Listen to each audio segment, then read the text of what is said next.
Hey y'all, this is Phil from the future, and I've got a great episode for you with my good friend Jared, aka Jumbo Jared, as we discuss his experience of getting into creating YouTube content and then also the things that he's going on with his current life personally and professionally. Listen into a good conversation about how one can be spiritually fit and discuss those things without ever mentioning religion or God or theology, but to be able to identify the actions that can lead to increased resiliency and be on the path of personal self growth. And so I hope you enjoy this message in your own personal journey of spiritual fitness. Yeah, I was actually thinking about this. We just mentioned that you have the video editing software and you were Mhm. doing the John Boat Jared series and all that. Like, Yes. what got you into that? How did you start doing that? And, like, what's that story? Actually, I've never asked you about it. Oh, of course. So it actually kind of started back whenever I got the John Boat Jarrett name. So I was planning on buying a John Boat. So nothing, I never had any plans to actually make YouTube videos at all. I just Okay. wanted to go fishing and I wanted to have my own boat to be able to take it out whenever I wanted. Um, so I was looking into how to do it. I'm like, okay, well, I need a boat. So I was looking at different John boats and I found a smaller one that I thought I could kind of build out. So that's where it started. It was like a $800 boat, right? And so I get that and I buy it and I'm like, well, immediately whenever I go to buy the boat, I'm like, well, I have to buy the trailer too because you can't just have a boat. You got to be able to like get it places. That's why So it's I eight got the hundred boat. dollars. How much was the trailer? Yeah, the trailer was probably 600 or maybe another 800 or 1,000. I don't remember exactly how much it was back then. But the biggest cost was the motor. So I didn't Mm. buy the motor right away because I did not have the money to drop on it. I want to say it was like $3,800 to be able to get a Wow. brand new motor for it. Yeah, boating is not cheap, but I mean, none of that compares to the current boat prices of like my boat. Doing anything on it is a lot more expensive. But the John boat originally just started with a little electric motor, and I wanted to be able to bass fish on lakes around Austin. And so I took it out to Lady Bird Lake a few times, and it worked great out there. But as soon as I wanted to take it to a bigger body of water, any kind of wind or anything is not a good situation to be just out on a boat with a little motor that gets you 2, 3 miles an hour. It's I can not imagine that. safe. Yeah, so you got to stick to smaller bodies. And so that's whenever I was like, all right, I'm gonna get the big motor. So I had saved up for it, and that was kind of the point where I could take it out a lot further distances because I could run, I think, 15 or 16 miles an hour. So that really got me where I can get onto bigger lakes and stuff and go check out things that I wanted to go see. But when did the Um, YouTube stuff start? When did so you the say, I'm YouTube going to start stuff, recording myself? yeah, that was right after I got the John boat. I wanted to make YouTube videos of just my adventures. And so it was over Christmas. It was over the Christmas time because I know I asked for a GoPro for Christmas, you know, asked Santa for a big gift this year, and I was luckily blessed. And so that's whenever I started making little piecing together what I needed to get the channel going. So I got that camera, and it allowed me to go film some like stuff on the bank, some stuff in the John boat, because I didn't just go fish on the boat. I like to go fish little ponds and creeks. And down behind my dad's house, there's a big river that flows back there, and it's got a dam spot, and it lets us um, really go fishing whenever we want. And so I just wanted to film the little adventures of stuff that we do.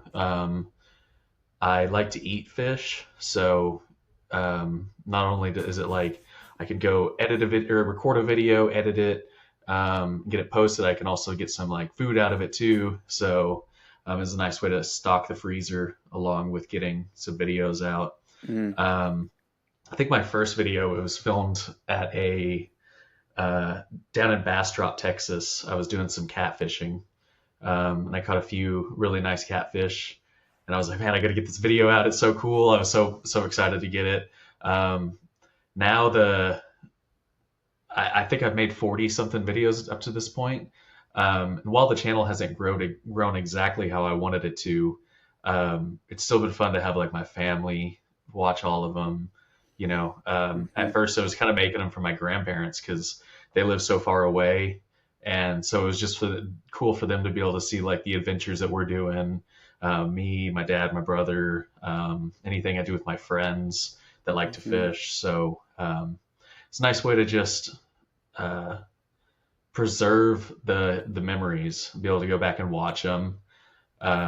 It's been cool whenever I get together with friends. Some people like put up on the TV. They'll be like, "Oh, let's pull up YouTube and watch some John Boat Jared." And so it kind of excites me when people want to like see what we've done, what I've done, and what me and my family have done. So it's been Mm. mostly fishing videos, a couple hunting videos.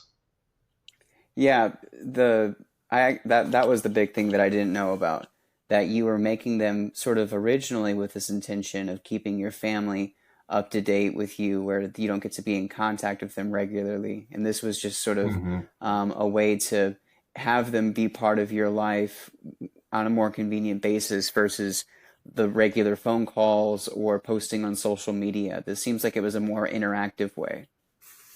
Totally. Yeah, they got to see exactly what we went and did, for an entire day. I could clip together kind of the highlights of everything. Hmm. Because there's a lot of sitting around not catching anything when you go out and fish for 8 hours. You Sure. might catch a good day, two, three, four fish an hour. A bad day, one fish every couple hours. So Hmm. I got to just piece together like the most fun part of it, and they get to see that. It used to excite me whenever my grandparents would call me, "Hey, I watched your most recent video. I thought it was so cool. You went out and caught some catfish or caught some bass or whatever we went and did." Mm. Yeah, it's the home video, like the modern day home video, like back in the day when you'd be Super 8 and you'd ship it off to like, what was it, Kodak, and they would then give you Yeah, copies and you would mail that to your family members who would then take that Super 8 video, put it on their projector, and show it to see yeah, what the summer trip did. That's basically what you're doing. yeah, exactly. That was kind of Wow. the goal of it, just to capture the fun, and then it eventually just turned into capturing more of for a bigger audience. The channel hasn't grown, like I said, quite as big as I wanted to. I think I had like 500 subscribers or something, um, and so right now it's just the focus is getting married, and so the focus isn't going out and recording videos anymore. I'm no longer John Boat Jared for any of those who have watched the channel. I have a bay boat, but I still like to go by John Boat Jared. Can't leave the name behind, but Mm. it's just it flows so well. But most of my fishing now is going to either be off the bank or off of Hmm. my bay boat. Um, we had a trip to Granger Lake that was the reason why I was like, John Boat's done. So we went out to Granger Lake, me and an old buddy, and we were planning on going crappie fishing and sand bass fishing. And you go up in the river. So we go up in the river and we're having a great time. We're catching the heck out of some fish. We both bring back 20 so fish a person. So awesome day out on the water. Yeah, that's a lot. And yeah, so we get out of the creek and we're like, man, it's a little bit windier this afternoon than it was this morning. I'm like, yeah, yeah. So we finally get out on the mouth of the river, and the waves are big. They're at least like 2 foot waves coming at us. And And so just to when you be do clear, that, describe a John boat for those who don't know what a John boat looks like. yeah, so my John boat was 14 feet long. So Okay. it's kind of an aluminum hull. So, and that's it. It was just an aluminum hull with two benches, one Like bench on how? the front, one bench on the back, Uh-huh. and you have a motor with a tiller handle. So you're controlling the boat with a tiller handle, not with a steering wheel. Right. And so coming out of the mouth of this creek, there's trees everywhere. So we can't just gun it. We have to go slow out of this. And so we're trying to go slow enough where we keep the front of the boat up. So if you can tilt the motor in different positions to get the front to tilt up more or down more. And so we get out, and the waves just get bigger and bigger as we're going back to Oh no. back to the ramp. And there was a closer ramp that we should have gone to, but we chose to go to the long ramp where you have to go around this bend. And as soon as we went around the bend, we're just hit by the full force of the wave of like the waves and the wind. Oh And like geez. at one point, like there was no controlling the boat. We're just trying our best to get back. We only have about a half a mile left to we get around the corner and we only have about a half a mile to go, and a wave almost comes over the front of the boat, which would have, I don't know, potentially sunk us. Mm, But that was kind of the moment where I was like, okay, I needed something that can handle 2 feet waves where I'm not going out and like fearing for my life. So that's whenever I decided to get a full fiberglass boat, a 19-foot fiberglass boat uh-huh. that can go 30 miles an hour, and so it's just a much safer situation. Mm. Uh, a few too many of those trips out where just things felt unsafe, and I don't want to have to swim back to shore, to be honest. Yeah, Jared, that is perhaps the greatest analogy for spiritual fitness. That depending on someone's spiritual fitness level, it is sort of like their boat that kind of can get them around to do what they want to do on a daily basis. And so Hmm. long as they sort of stay within their lake and their pond and what they know, it's perfectly fine. But the moment that you get put into a different situation, where the waves are bigger than you expected, or you go out from where you're typically used to going, that's not the time when you should be saying, "Oh, I think I need to get a bigger, better boat," because then it's too late. You're fearing for your life, and it's that sort of foresight that of with spiritual fitness or just life in general that can help you make the decision to upgrade your boat so that it can handle more than 2 foot waves versus like the shallowness of the John boat, which did its job for a while, but it served its purpose and you had outgrown its use. And so, in order for you to continue growing as a person, as a fisherman, and everything else, you logically had to upgrade if you wanted to continue to pursue that. And I see this analogy too with spiritual fitness. Are you following me? You see Hmm. that? I do see it. Yeah, I do see it. As you want to grow yourself as an individual, you have to be able to put yourself in more and more situations where you're growing yourself.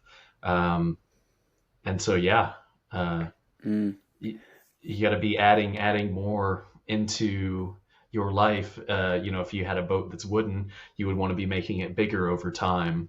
Um, and so, yeah, that's a good analogy For the spiritual fitness thing, right? for the Because like spiritual fitness. Yeah. that's where I have this passion of mine is that I believe that everybody has a boat. Everyone's in a boat, and that's their spiritual fitness. And they could be the John boat, it could be a 19-foot fiberglass, it could be a freaking yacht, or a submarine, Hmm. whatever. Everyone's got one that's helping them navigate the seas of life. And my big passion is to help people realize that they have a boat. Some people don't even think that what they have is a boat because they're not religious or something. And be like, no, you Hmm. do have a boat. You just might just be in a John boat and not realize it and think that you're in a Hmm. fiberglass, which is dangerous. Or the other side is that they, again, they underestimate what can happen out there, and then they're desiring to upgrade their boat to manage the storms of life. And you don't want to be wanting a bigger boat while you're in the hurricane. You want to have that boat before the hurricane comes. Oh, definitely. Hmm. So, thinking about that in your life, like what are some things that you've done? Because I know more of your story than the people who are listening. Like, what are some things that you've done to help, upgrade your boat in life? Yeah. So I would say definitely a regular maintenance on my health. Mm, Um, so regularly exercising is something I think really helps me on the day to day. Whenever you're able to make your body more resilient, I think it makes your mind more resilient as well. The other thing would be just relying on my help, I'm about to get married, so relying on my spouse in times whenever I might be struggling, or reaching out to a friend, um, reaching out to all of you guys, the group of the boys, Mm. the CRK members, for those of you who know what that If you means. know, you know. But if you know, you know. Uh, and just trying to grow myself as an individual. Mm. Um, I Was really there a focus on. time when that switched came to you, Jared? Like when you said, okay, you know what? I'm going to start taking responsibility for my well-being and growth. Was that just gradual, or do you have like a moment when you said enough's enough? Um, well, I think I didn't take things seriously enough in my early 20s. I didn't take myself seriously enough. Um, I think that I just realized that I had so much more potential that I was leaving on the table.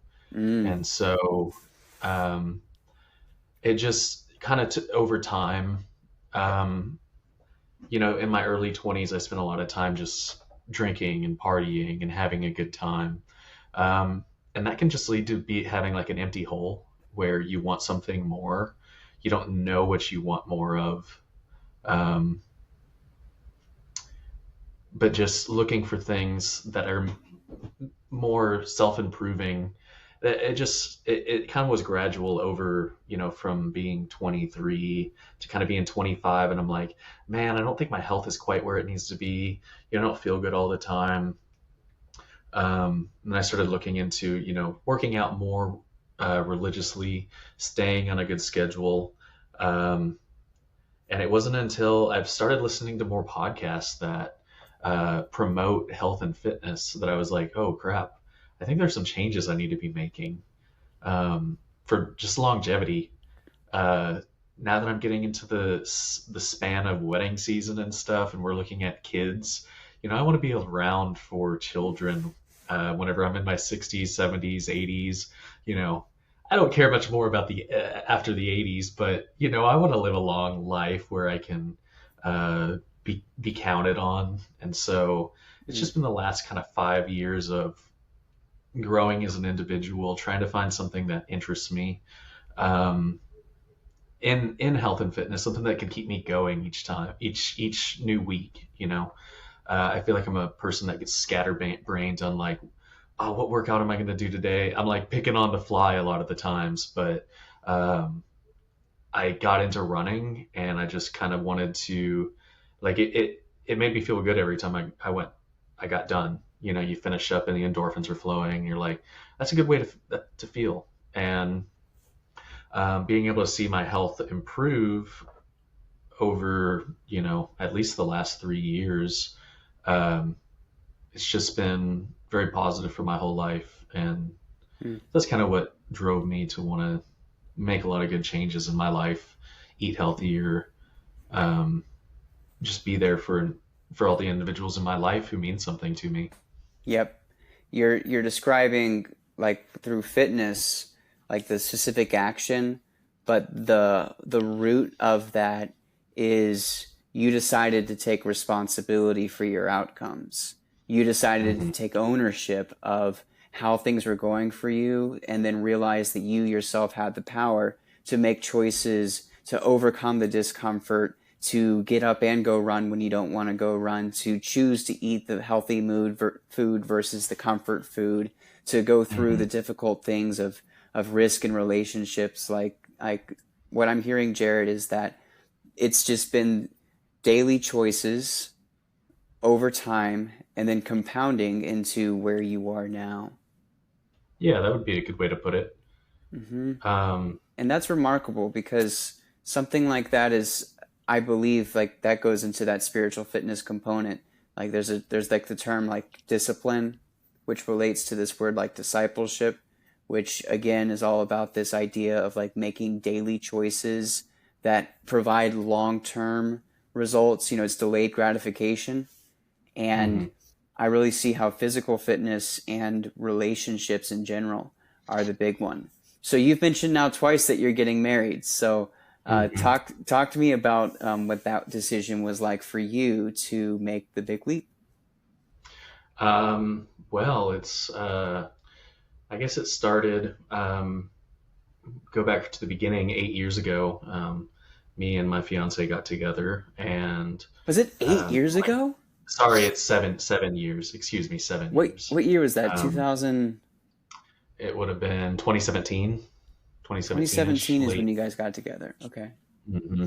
Yeah, and so um, we had a lot in common, and fell in love. We came from very similar backgrounds with very similar things that had happened to us that kind of brought us together. Um, and then it just became, familiar interests led us into our path. Um, Once we both kind of came to the realization that drinking and partying all the time wasn't going to, be the end all be all of our lives. That's whenever we really kind of started focusing on like what's next. I really wanted to get a house, and for us to live together. It just happened to be like COVID struck, and housing market was perfect. We got a house and were able to move in together. The plan was to always get married, but it was just a matter of like when would that be? Um, and then whenever we moved in together, it seemed like okay, perfect time. Let's go ahead and pop the question. So ever since that, really just looking forward to the marriage and our life to spend together. Love my fiance so much. She just has helped me grow as an individual. I think she's, I attribute her to a lot of my personal growth and Mm-hmm. development as a person. Um, whenever you have other people that you can lean on and support, and that help support you, they just provide a lot to your life.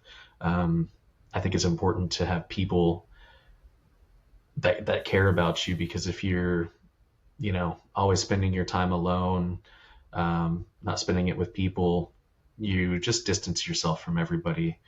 um, and I think it's good to have a community to help you through even times whenever you might be struggling.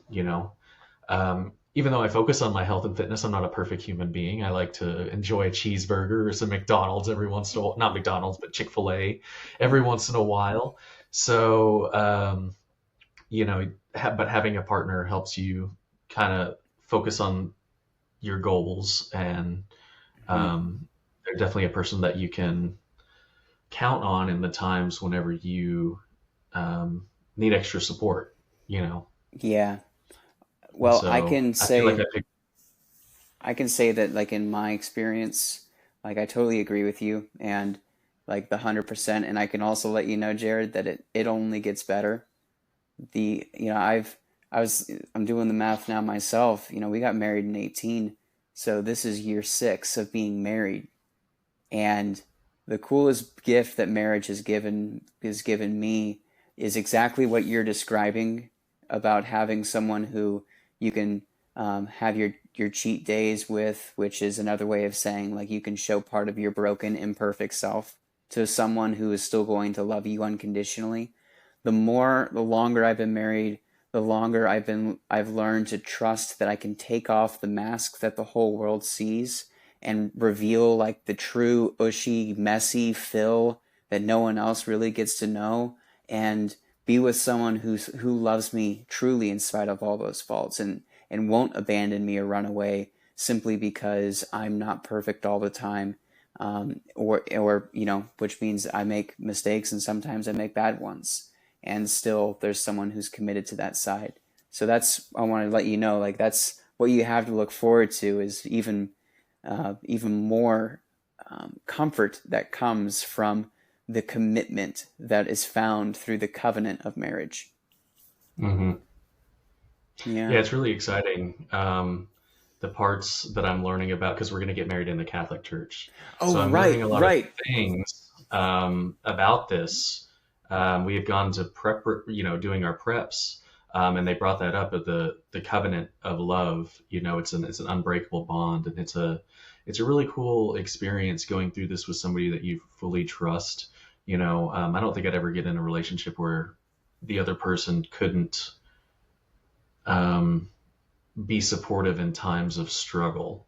Hmm. Whenever your partner is able to just help you through difficult times and you can lean on them, um, it's a pretty amazing thing, especially whenever they know your faults. And despite your faults, they make it a point to still love you unconditionally. Hmm. Yeah, and there's your next like little connection point to the power of spiritual fitness, which is believing in like a higher power that can also provide that for you when you don't have that physical contact with someone. The certain beliefs can provide you that same level of experiencing unconditional love and perfect acceptance, uh, all the good and all the bad, and that comes from foundational theological faiths and beliefs, and you find that throughout all different world religions and spiritual systems.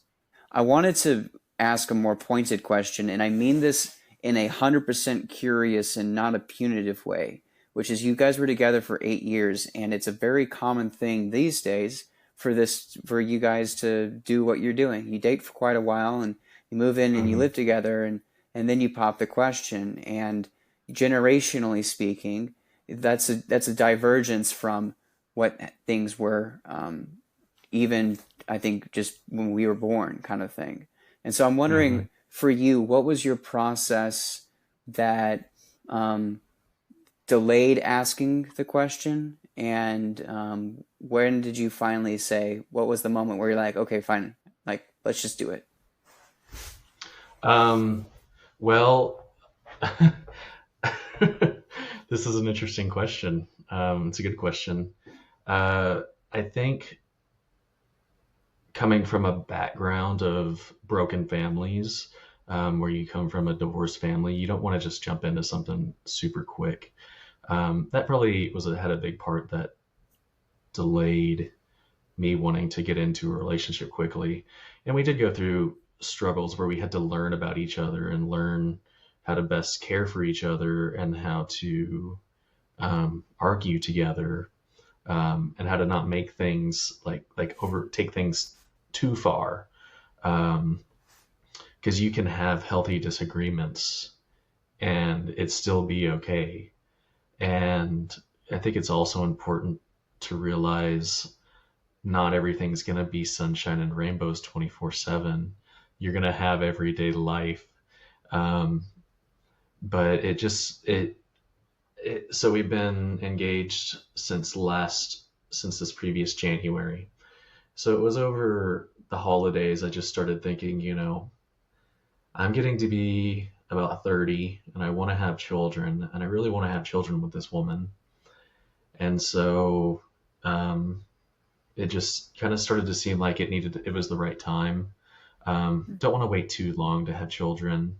And I think that the things that just delayed things was just learning how to live together and work together as a team. Um,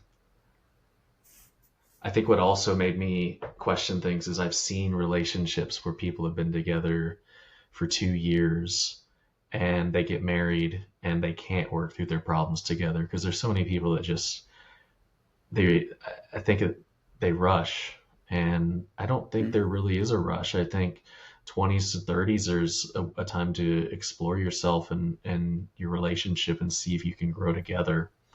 And so I might not have gone as quick as I should have gone with things. I'm sure 6 year or even 4 years to me is probably a good sweet spot of the point where another person. But we spent so much time not living together. We've only lived together for, well, it's been a while now. I guess we've lived together for 3 years. So um, maybe it's just me being a lazy person, not going as fast as I should, you Uh, know. well, But it takes two to it tango, it does. and that's like with so like your partner's experience matters too in this conversation, and it'd be interesting to have her in the room and to see what her perspective was on that, because societally speaking, there's traditionally those conversations like rest on the man, but living through that, you yourself know that like maybe the point of asking is traditionally the man's role, but you better be Hmm. having those conversations before you get down on one knee, and you should know what she's going to say before you ask, kind of thing. So, Hmm. you know, it's part of the partnership side. Um, you mentioned your background in the family, in your own family system, which you kind of believe played a role in your hesitation to want to rush into things. Not only that, and then also seeing other people confirming what those fears were, and so they were grounded in not only your lived experience but also the things happening around you.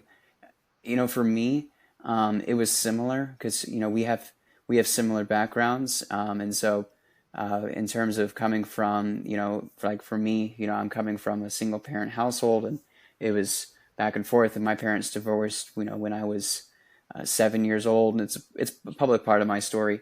Um, and that was the big thing that kept me out of relationships.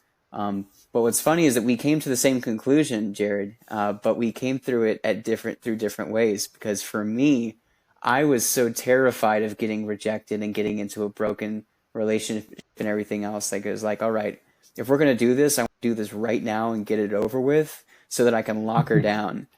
Um, because I don't think I could have waited the eight, probably longer, because we definitely did kind of jump in. Um, we've grown over these last 8 years. So in in Hmm. my opinion, you're describing how perhaps these last 3 years sound like my first 3 years of marriage, because that was the first 3 years that we lived together, in the same way that you've Hmm. done that. And you also talked about kids, which is very interesting, man.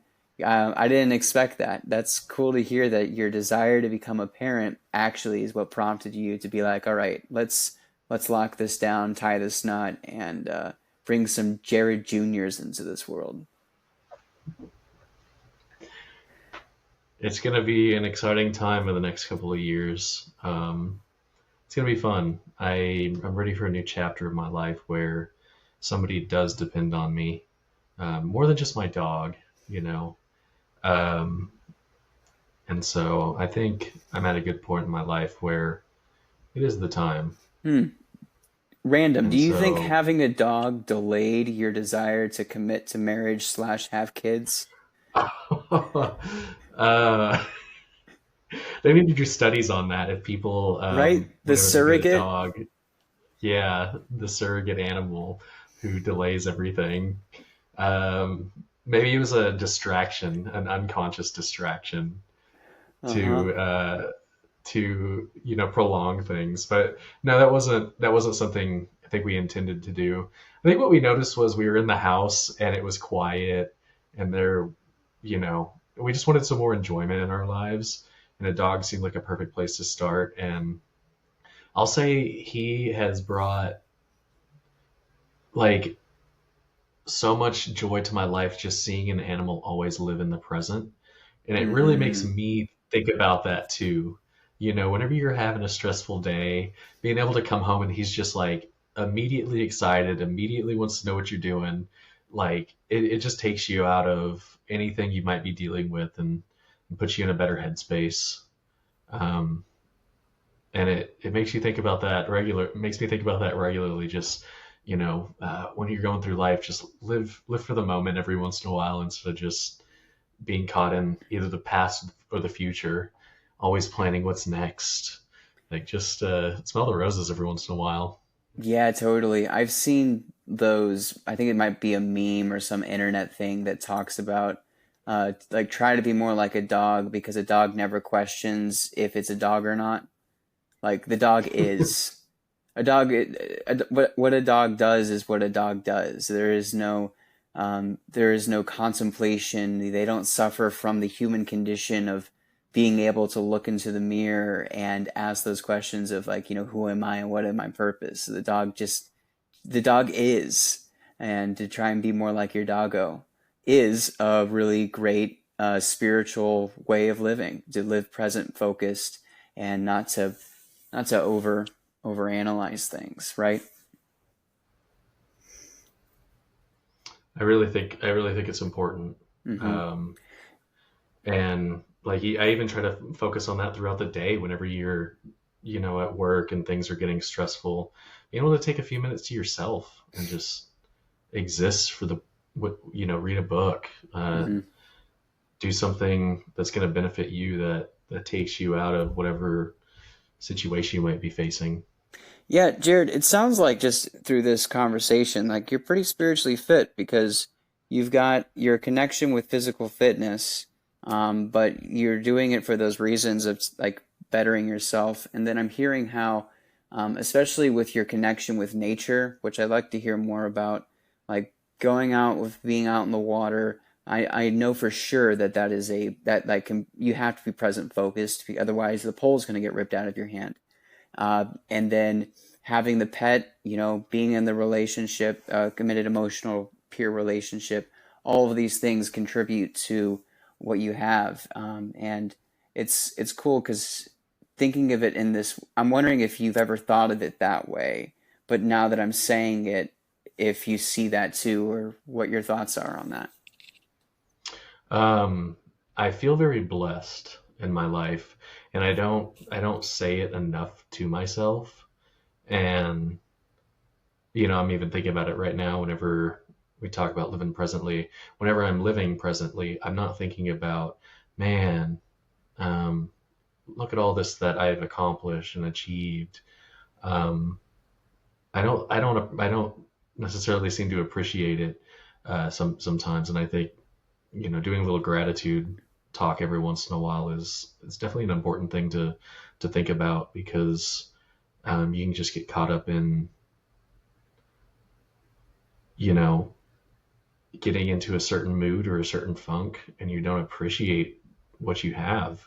Mm. Um, I hear a lot about this whole thing of like people working until they're 60 and they work their ass off all day, and then they get to on their deathbed, and what are they at? Like people ask them like, "Hey, did you enjoy your life?" And they're like, "Well, I wish I would have spent more time with my family. I wish I would have done more of this or these things that I like to do." And so, not living just for a career is definitely a goal of mine. Living a life for a family, um, and for my passions, doing what I like. It's a whole lot more fulfilling. Mm. Yeah, there was an article that I saw, I think it was in the journal recently, about how this current generation of students who are becoming doctors are like advocating for a better work-life balance. Have you seen that article? No, but I believe there should be better work-life balance for doctors. Doctors who spend 12 hours on shift, and then they go home, and then they get called in for something else because they're on call. When you're living to work, uh, even if you like a doctor who's making tons of money, still needs a break every once in a while so they can keep loving what they're doing. Hmm. Yeah, I mean, it's an important thing to note that, especially when people talk about like, well, wait, there's this disparities about like, what about the people who, who don't have the education or don't have the vocation to where they can afford to live a lifestyle where they truly must live to work. But it neglects the reality that typically the highest earning people are actually living to work because, the doctors and the lawyers and those high earners, they ain't working 40 hours a week.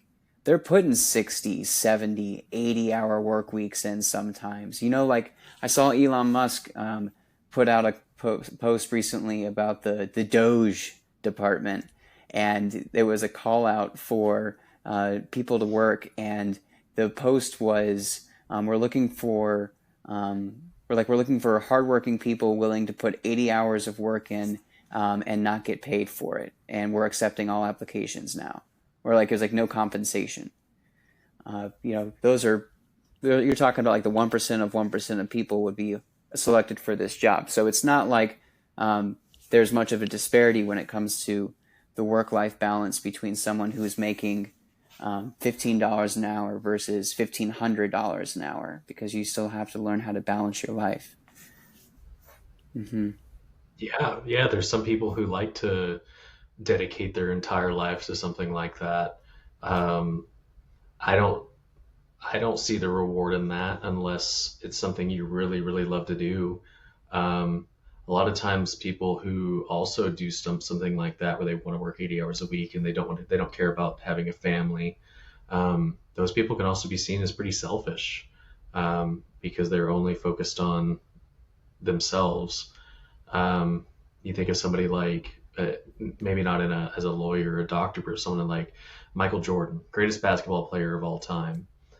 But the dude only played basketball. He spent, like, nothing else mattered besides winning championships. And you wonder what that does to somebody's relationships with their family Mm, whenever the only thing they care about is one thing. Like, can they have a healthy work life balance? I don't know. But maybe those people also don't care about a healthy work life balance because they're living doing what they love to do. right. I mentioned this in my last episode with Bill, and we were talking about like the triangle, which is, do you get to, if you had three to choose from, which is high paying, work life balance, or it's fulfilling, and you only can pick two. So high pay, Mm. work life balance, or fulfilling. Which two would you choose? Okay, so there's high paying, good work life balance, and what's the third one? Fulfilling. Fulfilling. Ooh, gosh, that's tough. Mm-hmm. That's a tough one Mm-hmm. because Because like the yeah, Michael high paying and Jordans. fulfilling could be good. Yeah, but oh man, yeah, that really brings up a good point. And I mean, it brings up kind of a good point in my current situation with my career. Is I have options to be able to move up quickly, but the hours completely change my life. And I sometimes question, if where I'm at right now provides me the life that I love, will I still love life if I go for this position that's expecting me to work 60 to 80 hours a week? And I worry that it's going to make me not enjoy life as much because I'm not doing the things that provide me satisfaction whenever I'm not doing job. Mm, mm-hmm. And so, um, I don't know right now. I'm gonna have to see where my career takes me to the next at this point because, um, I don't really want to trade a terrible work life balance. I think I would go with, good work life balance that's fulfilling, um, and pray to baby Jesus that, it comes with the money. Right. I think I'd hedge my bets on those two and just hope the third one comes, Mm-hmm. uh, by doing the thing that I love. Most certainly. There's that idea about like you can, may not be like rich in the bank, but you can be rich in heart or something like that. I'm a similar person, the work-life balance. I had this change that happened to me where I started thinking about how my job allows me to afford my lifestyle. And those sorts of things are what matter more to me. And I think that I'd be willing to put up, for me personally, I would be willing to put up with a less fulfilling position in order to have the money and the work life balance because of then everything that I would have outside of life would matter more than kind of what I do 9 to 5.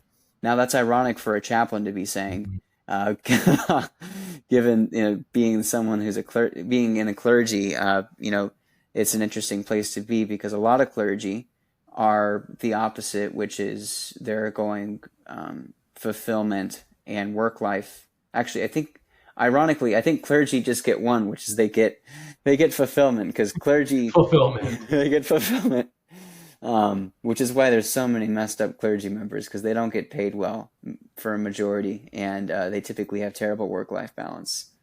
Um, that's an interesting realization.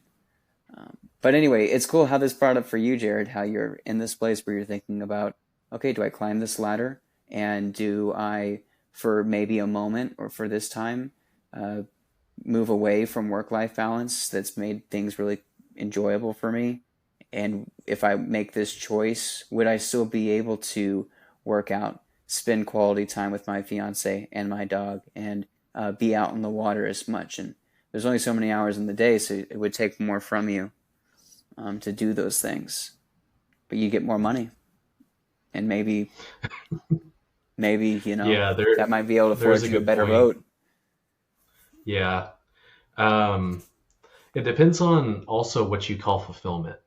Because if you can go to a job where the money pays for the fulfillment, where you get Mm, paid enough, where you're fulfilled just because it provides you enough, then at that point the triangle kind of goes away. Because if you have a job where the pay, I mean, you're never going to have a job where you're a, security guard making $10 million a year, but you're a night shift security guard. So, nothing bad ever happens, but you have to be a security guard all night, and all you do is just sit there, you know. yeah. So I guess there are the extremes of it, but I don't know many security guards getting paid $10 million.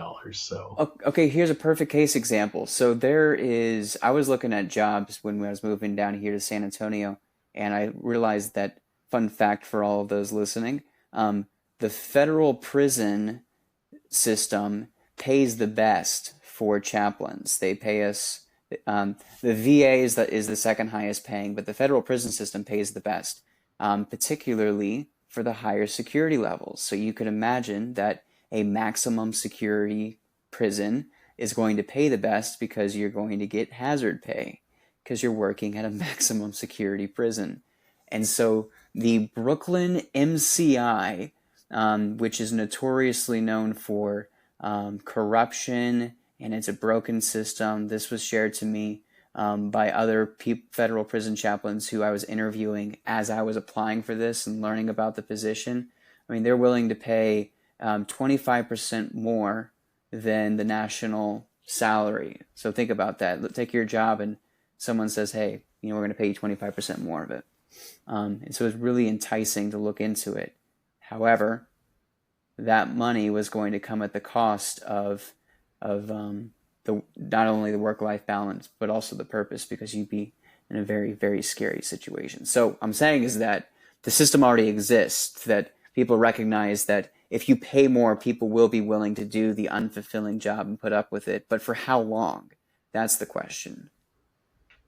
So how long do you think you could do it for if you were to take this job and make that transition? Imagining that you're just doing it for a limited period. What do you think that? How long do you think you could do it for? well, you bring up an interesting point because I already kind of have done that. All right. So I worked night shift. I spent 3 years on night shift, and I did something I did not want to do, but it took 3 years and it did pay off. Now I'm in a place where my health is better because I'm not working night shift, and so all the stuff that I've traded for now to where I am have given, I spent a lot of time doing something. So I'd say it's kind of a similar thing. 3 years. I could probably spend 3 years in a position doing something that is really tough hours in hopes that it gets me into a spot where I have good hours, good work-life balance, and good pay.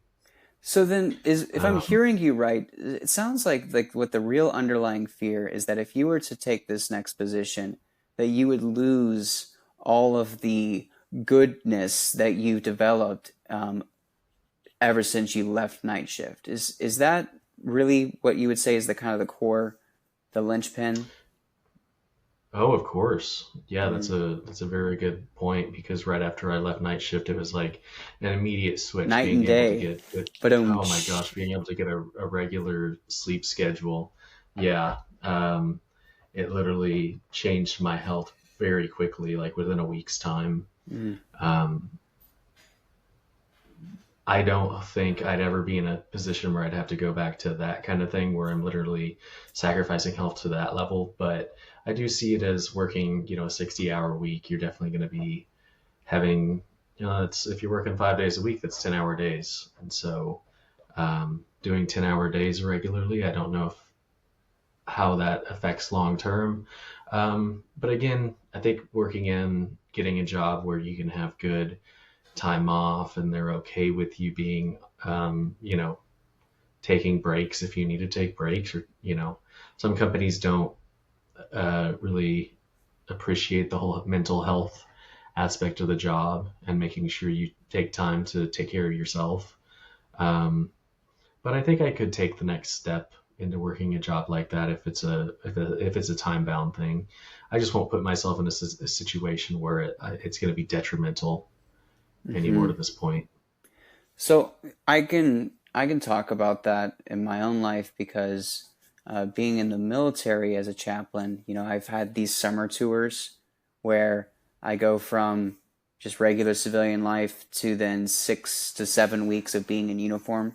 And because this is my one time in uniform and I'm trying to be a high performer and be useful, and this is my calling, is to be a full-time military chaplain. Obviously, I'm working 7 days a week and sometimes doing multiple 12-hour days, or I'm pushing myself to the limit, right? And this is usually why I go by myself, and this is why when you get deployed you go by yourself without family, because of the expectations that the military has for these people of like, we've got you only for 3 months, so we're going to work you for 90 days.